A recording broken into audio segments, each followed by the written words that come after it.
नमस्कार, मैं सनाउल्लाह ख़ान आपको आज बताने वाला हूं जिस ख़बर पे पूरी दुनिया की नज़र है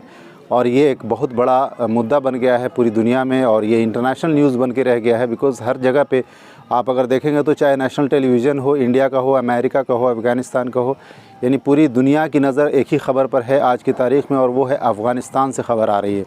जिस तरीके से पिछले 2 महीने से अमेरिकन फ़ौज को वहाँ से शिफ्ट करने की बात चल रही थी और नए प्रेसिडेंट ऑफ अमेरिका ने जिस तरीके से मूव कराया फ़ौज को और ये बताया कि वहाँ पर अच्छे खासे अफ़गान फ़ौज को ट्रेंड किया है जो अफ़गानिस्तान को कंट्रोल कर पाएंगे और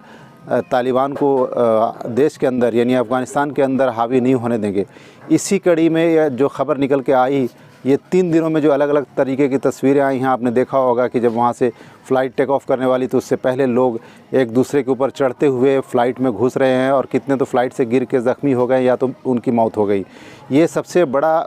आज अगर आप बताएं तो पूरी दुनिया की नज़र इसलिए क्योंकि अफ़गानिस्तान ऐसी सेंटर में है जहाँ पर 3 कंट्री कवर होती है, इंडिया, पाकिस्तान, अफ़गानिस्तान के साथ साथ चाइना और ईरान। ऐसे आप कह सकते हैं तो अगर आप अफ़गानिस्तान के टॉप पे हैं तो ये 4 कंट्री को कवर करता है और दुनिया भर में उस कंट्री पर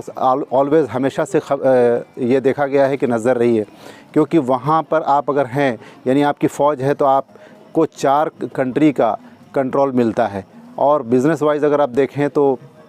जो सी रूट है आप अगर दुबई से आ रहे हैं तो कराची और कराची से फिर बाय रोड अफ़गानिस्तान, या आप अगर ईरान से आप देखें तो ईरान के रास्ते से आप अफ़गानिस्तान आसानी से पहुंच सकते हैं, या अगर आपको तुर्की जाना है तो वाया ईरान अफ़गानिस्तान से तुर्की आसानी से रोड के रास्ते पहुंच सकते हैं। इन सब के बीच जो हालात वहाँ पर बने हुए हैं ये 90s के दौर से करीब 2021 में आज हम खड़े हैं और 2011 से ये मामला शुरू हुआ था। 20 साल के लड़ाई के बाद जो आज अमेरिका के हाथ में आया है वो कुछ भी नहीं और ख़ुद अमेरिका के अंदर जो वहाँ की आवाम है, जो वहाँ की जनता है, वो अमेरिका के प्रेसिडेंट से सवाल कर रही है कि ये 20 साल लंबी लड़ाई जिसमें उन्होंने भी अपनों को खोया, आर्मी ने अपने परिवार जो उनके फैमिलीज़ हैं उनका सवाल उनके जो बाइडेन के ऊपर, जो अमेरिका के प्रेसिडेंट हैं उनके ऊपर ये सवाल है कि इतने लंबे अरसे की लड़ाई के बाद रिज़ल्ट में क्या आया। किसी ने अपना परिवार का एक बड़ा सदस्य खोया, किसी ने बाप खोया, किसी ने अपने भाई को खोया और एंड में कुछ भी हाथ नहीं आया। लेकिन दूसरी तरफ अमेरिका के साथ साथ अगर आप अफ़गानिस्तान की बात करेंगे तो वहाँ पर हालात इस तरीके की बनी हुई है जो पिछले 90s के दशक में जो अफ़गानिस्तान की एक्टिविटी थी, जो नज़र थी, उसमें अमेरिका उसी दौरान 9/11 के बाद अफ़गानिस्तान पे अटैक किया था और ओसामा बिन लादेन के नाम से उन्होंने एंट्री मारा था और ओसामा बिन लादेन का भी बताया जाता है जिस उस दौर में जो आपने तस्वीर देखी होगी कि उनको हलाक कर दिया गया। बावजूद उसके अमेरिका और नेटो फ़ौज वहाँ पर मुस्तैदी से जमी रही। लेकिन सबसे बड़ा सवाल ये है कि ऐसे आपाधापी में वहाँ से आर्मी को निकल जाना और वहाँ की जनता को उनके हाल पे छोड़ देना, अफ़गान आर्मी के कंधों पर उनके पूरे देश के बोझ को छोड़ देना, ये कहाँ तक सही था ये तो आने वाला वक्त बताएगा। लेकिन एक तरफ वहाँ की सत्ता चल रही थी, दूसरी तरफ आपको याद दिलाऊं कि कतर में जो सम्मेलन रखा गया वहाँ अफ़गानिस्तान के स्पोक पर्सन और अमेरिका के लीडर ने दोनों ने मिलकर एक समझौता किया और उस समझौते के मद्देनज़र यहाँ जब प्रेसिडेंट अफ़गानिस्तान के प्रेसिडेंट कर रहे जो जब देश को अपनी तरफ संबोधित कर रहे थे उसी दरमियान वहाँ पर उनकी मीटिंग चल रही थी, लेकिन उसमें अफ़गानिस्तान के प्रेसिडेंट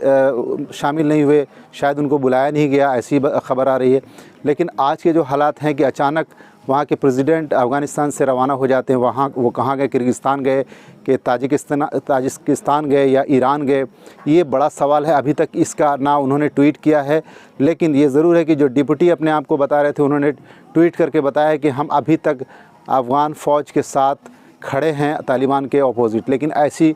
बातें सिर्फ धराशायी की तरफ रह गई हैं क्योंकि जो हालात वहाँ पर बन गए हैं, आज हर कोई वहाँ से भागना चाहता है। कुछ तो अफ़गानिस्तान से पाकिस्तान बाय रोड चले गए और बहुत सारे लोग नज़रबंद हैं, ख़ुद को अब वहाँ से निकलने की फ़िराक में लगे हुए हैं। और अभी कल तक जो ख़बर आ रही थी कि जो वहाँ के ट्रैफ़िक सिस्टम है वो अमेरिकन आर्मी के हाथ में है और उसके साथ साथ जो काबुल एयरपोर्ट का सिस्टम है वो तुर्की के हवाले किया जा रहा है। इस तरह की ख़बर सुबह से शाम तक आई। लेकिन ताज़ा ख़बर ये है कि जो इंडियन एम्बेसी थी उसने अपना एम्बेसी को बंद कर दिया है, लेकिन उन्होंने ऑनलाइन वीज़ा एप्लीकेशन की फ़ैसिलिटी अभी बरकरार रखी है। और जो भी अफ़गान इंडिया आना चाहते हैं इमरजेंसी वीज़ा के माध्यम से या रिफ्यूजी वीज़ा के लिए, तो ये सुविधा ऑनलाइन उनके लिए दी गई है और वो ऑनलाइन वीज़ा अप्लाई करके इंडिया के लिए रवाना हो रहे हैं, आ रहे हैं। लेकिन सब चीज़ों के साथ साथ बड़ा सवाल ये है कि ये दूसरी बार तालिबान ने अफ़गानिस्तान में जो कब्ज़ा किया है, इसके बाद उसका क्या रोल रहेगा। या तो वो अपनी इमेज को बेहतर बना के एक नॉर्मल गवर्नमेंट चलाएगी, या फिर उसी तरीके से जैसे पिछले गुज़िश्ता दौर में जब उसका वहाँ पर आतंक मचा था, जब नजीबुल्लाह प्रेसिडेंट थे और नजीबुल्लाह साहब को जिस तरीके से फांसी दिया गया था, और लोगों को जब जो कोई अगर गाना बजाता हुआ गाड़ी में जाता तो उसको कांच तोड़ के उसके गले में डाल देते थे। और एक कट्टरपंथी का मतलब हद उनका था, हद से ज़्यादा कट्टरपंथी थी। वही रहेगा इमेज, या वहाँ की महिलाएं नॉर्मल दिनों में जिस तरीके से काम करती थी उस तरीके से काम करेंगी और सुरक्षित रहेंगी, या वहाँ पर इस्लामिक शरिया कानून को एक नॉर्मल जैसे सऊदी अरब में है उस तरीके से वो लागू करेंगे। ये सब बहुत बड़ा सवाल है। और ये सब जब ये इनकी सरकार नॉर्मल हो जाएगी, ये लोग अपना सिस्टम बनाएंगे, अपने जितने भी जो प्रोटोकॉल होते हैं गवर्नमेंट के और जो प्रेसिडेंट के प्रोटोकॉल होते हैं उनमें किस तरीके से उनको चुना जाएगा, आपस में वो किसको क्या ओहदा देंगे, क्या डेजिग्नेशन देंगे, ये सारे सवाल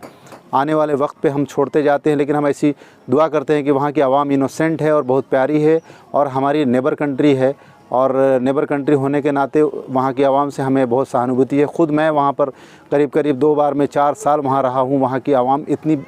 प्यारी है, लोगों से इतने चाहने वाली, और ख़ास तौर से इंडिया से बहुत ज़्यादा उनको प्यार है।